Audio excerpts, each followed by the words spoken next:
지금 국회 본회의가 시작되어서 민생 법안이 처리되어야 하는데 여야 힘겨루기 때문에 상정될 법안이 처리되지 못하고 있죠. 민생 법안 중에서 가장 화제가 되는 민식이법이 쟁점이 되고 있는데요.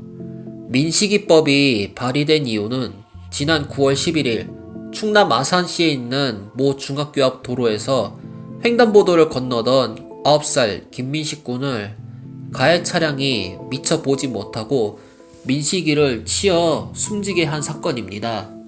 민식이 교통사고 CCTV 영상을 보시면 아시겠지만 블랙박스 촬영 차량을 포함 한쪽 차선은 정체되어 있었고 한쪽 차선은 원활하게 소통하는 상황인데요. 흰색 코란도가 차 사이로 튀어나오는 민식이를 미처 못 보고 그만 사고를 냈습니다.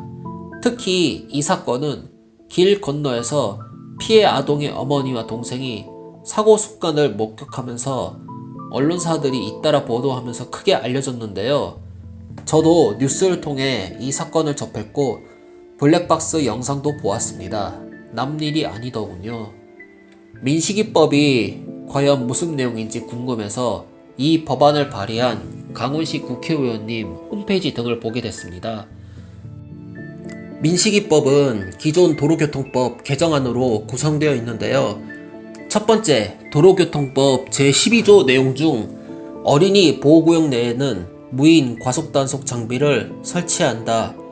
시설의 주 출입문과 가장 가까운 거리에 위치한 간선도로 횡단보도에 신호기를 설치 관리하여야 한다. 두 번째, 도로교통법 제5조의 사망, 도주차량 운전자 가중처벌을 사고차량 운전자로 변경, 사고 운전자가 피해자를 사망에 이르게 한 경우에는 무기 또는 3년 이상 징역에 처한다.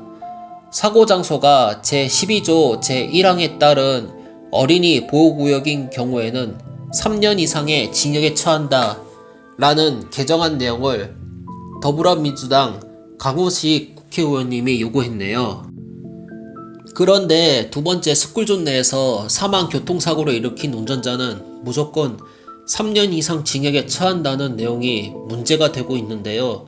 이 내용 때문에 자동차 커뮤니티 보배드림에서는 민식이법을 이대로 통과시키면 안 된다는 의견이 올라오고 있습니다. 민식이법을 이대로 통과시키면 안 된다는 의견을 잠시 보시죠.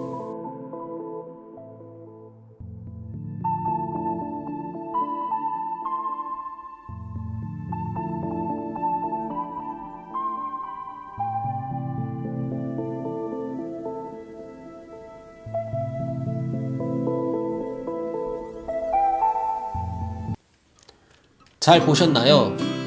틀린 말은 아닙니다. 예를 들어 스쿨존 내에서 시속 30km 이하로 주행하고 신호를 지킨 운전자라도 갑자기 아이가 달려와 자동차가 충돌해 사망했다면 가해자, 그것도 특정 범죄 가중처벌로 징역형에 처할 수 있다는데요. 솔직히 저도 이 내용 보고 이런 문제가 있구나라는 걸 알게 됐습니다. 물론 어린이 보호구역에 신호등 설치 의무화하고 속도 단속과 주동차 단속 철저히 하는 건 맞습니다. 그럼에도 법규 꼬박꼬박 지킨 운전자가 불가항력으로 어린이를 치어 사망하게 한 교통사고 가해자가 됐다면 무조건 가중처벌은 운전자 입장에서는 굉장히 억울할 것 같다는 생각이 듭니다. 그래서 제가 민식이법 관련 내용을 검색해 봤는데요. 마침 의안정보 시스템에서 민식이법 접수 정보가 보이네요. 궁금하신 분들 계신다면 의안정보 시스템에서 의안 검색창 누르시고 상세 검색에서 의안번호 202-4071 입력하면 해당 법안이 나옵니다. 해당 법안의 첨부 파일을 열어보면 개정안을 볼 수 있는데요. 개정안을 보고 비로소 안심이 되었습니다. 지금 화면에 보이는 것이 이번에 발의될 민식이법 개정안인데요. 강훈식 국회의원님이 발의했던 개정안에 대한 검토와 토론을 거쳐 내용이 약간 바뀌었습니다. 개정안에 굵은 글씨를 보시면 아시겠지만 조치를 준수하고 안전에 유의하면서 운전화 의무를 위반한 운전자가 어린이를 치여 사망하거나 상해를 입힌 경우 가중 처벌이 된다는 뜻으로 볼 수 있습니다. 즉, 운전자가 스쿨존에서 법규를 준수하며 운전했다면 가중 처벌에 해당되지 않는다고 볼 수 있습니다.